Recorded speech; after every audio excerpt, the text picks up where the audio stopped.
Welcome back to another episode of Fox and Fix It. Couple big changes to the channel.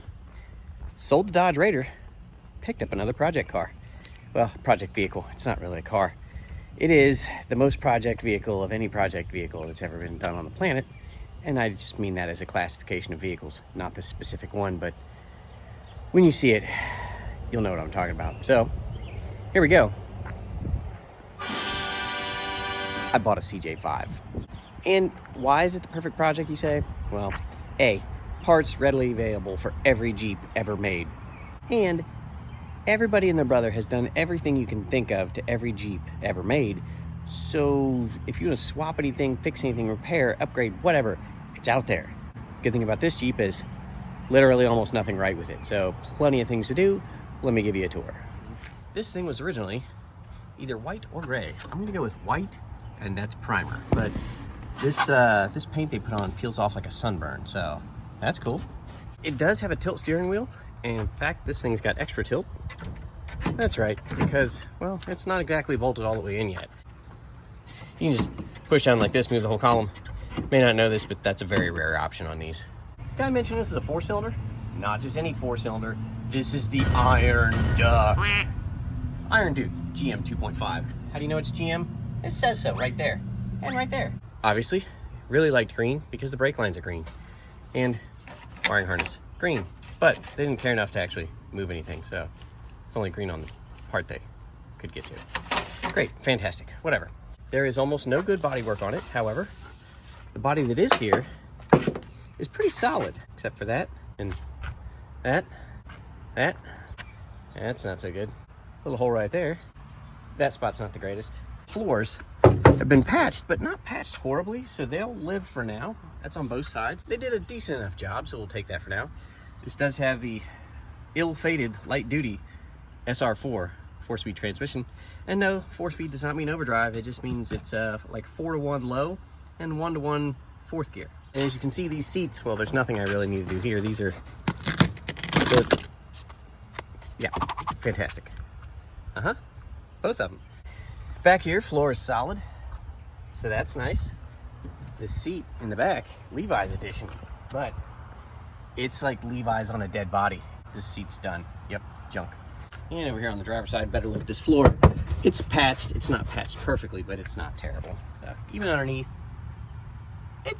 I've seen worse. Yeah. All right, well, we got that going for us. One thing I don't understand, for all the Jeep people out there, right? Okay. They put in this auxiliary oil pressure gauge, and it does work. Why wouldn't you just put it where the factory oil pressure gauge goes? If you unplug that, this is the same size gauge. Why wouldn't you just put that up there? Why do you have to drill holes in the dash and put some underneath? This can go there. What gear am I in? Broken. That's what gear. It does say that it has 48,000 miles on it.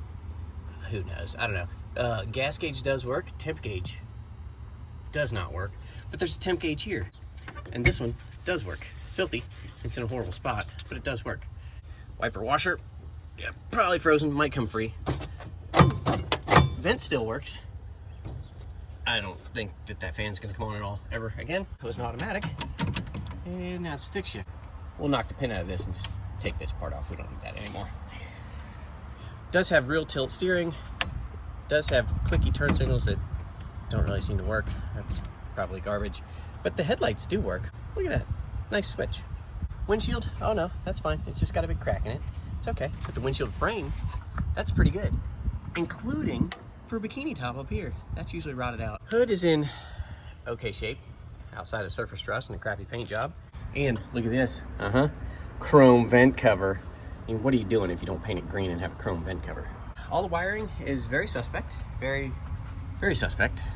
This is after I cleaned it up. Yeah, not great, not great. This is, yeah, that's supposed to be like that, I'm pretty sure. All the emissions have been taken off of it.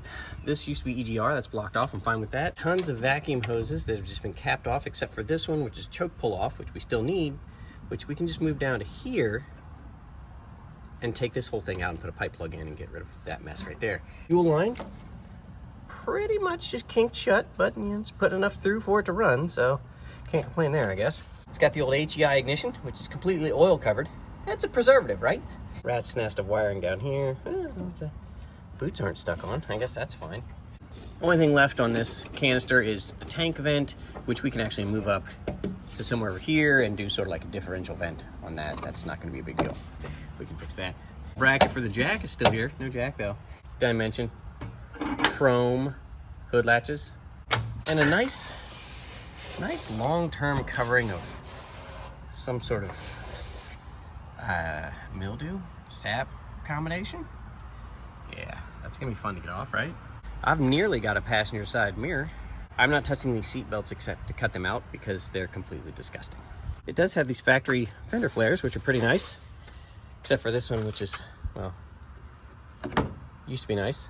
And this thing came with a ton of accessories. I've got 2 dashes, this one and that one. Probably some parts and pieces we can use off of that, who knows. I've got an air cleaner lid and air cleaner that are completely rotted and mostly useless, but that's okay. I've got not 1, not 2, but 3 steering wheels and a whole other column. Probably mostly junk, but this steering wheel's actually in really good shape. We're gonna end up putting this one on in favor of what's there. I've got a bucket full of wiring that was full of water when I got it, so I'm sure everything in here is perfect. Ooh, look at this. That's the bracket for the bottom of the column we need. I'll show you. See, this bracket goes right there. That'll hold the column in place. Almost fixed something already. Sweet. I've got a whole back seat brace with moldy seat belts. Yeah. I've got actually a pretty decent piece of ductwork for the defrost. That's good to have. This is a rubber boot for the column, also green, because why not? A spark plug socket, another socket there, 2 drive shafts, 1 front, 1 rear. I've got a whole nother seat base for the passenger side. Also came with this little double-sided ratchet and a crescent wrench that I'm currently soaking because it was rusted completely shut. Hopefully I can use that and we'll keep those in the vehicle. Now, I told you this thing runs and it starts on the first hit every time. Watch this. I haven't even hit the gas. If it runs that well, I'm probably gonna keep the 4-cylinder in it for a while. It does have a weak lifter. That'll quiet down in a second. It'll probably get better with an oil change that it badly needs. But, I mean, really? The fact that it runs makes it a lot better starting place than most of my projects. Also has these ridiculously large 33 1450 by 15 wheels and tires all the way around. Those are gonna go away. And these shackles of death. Also, that's probably about a 6-inch shackle. That's, no, no. Let's see if they did the same thing up here. Oh yeah, no, see, that's bad. Look at that. That's a 7, that might even be 7-inch shackle. That's terrible. All right, but, ooh, yellow shock boot. And, look at that. Not only braided steel, but neon on the outside. Ooh. All right, so basic plan for this thing is it does run and move on its own. That's fantastic. However, it looks ridiculous. It needs tires no bigger than 31 1050s, preferably 235 75 15s, and we need to get it back down to its stock height. That's going to improve the performance of the 4-cylinder. That's going to allow the transmission to live a little bit longer, and it'll just make it easier to get in and out of, because from there to the ground it's about 3 feet, and from me to the ground is only about 5 feet 6.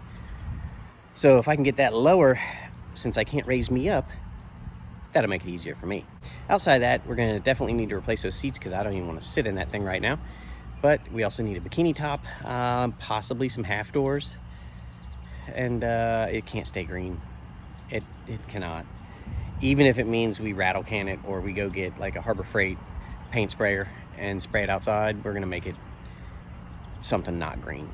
That's a basic plan for this vehicle. Any questions, comments, concerns, ideas, or otherwise, let me know in the comments section. Don't forget to like, share, and subscribe. Thank you, everybody who has already done that. And now that we've got something to do for a while, I'll see you next time.